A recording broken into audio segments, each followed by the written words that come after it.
काहे रो कैसे बानी। हाँ मन हम कैसे रहब।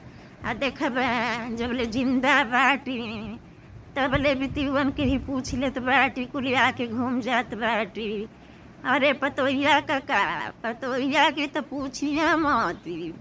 चिकन बनेली अपने आप के बहुते चिकन बनेली सब में कमिए ढूंढले खुद चिकन बनेली बहुते ज़्यादा महारानी।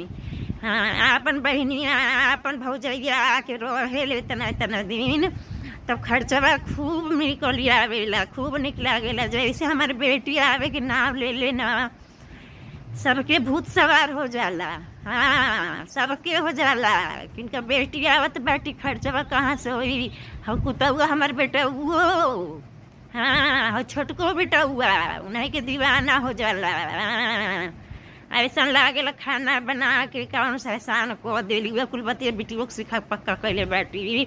इन्हों के बेटी जब ससुर जाइए तब पता लागी।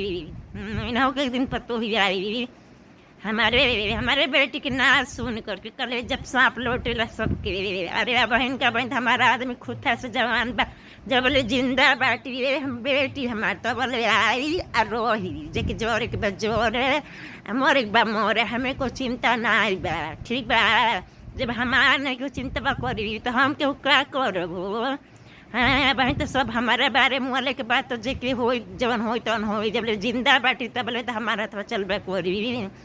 हम तो कह दिन अपनी बेटी से चिंता मत कर हम जियत बेटी ना बहन हमारा बात सब ठीक बा क्योंकि इतना इतना बतिया कॉलेज सुनाए के हो जाई।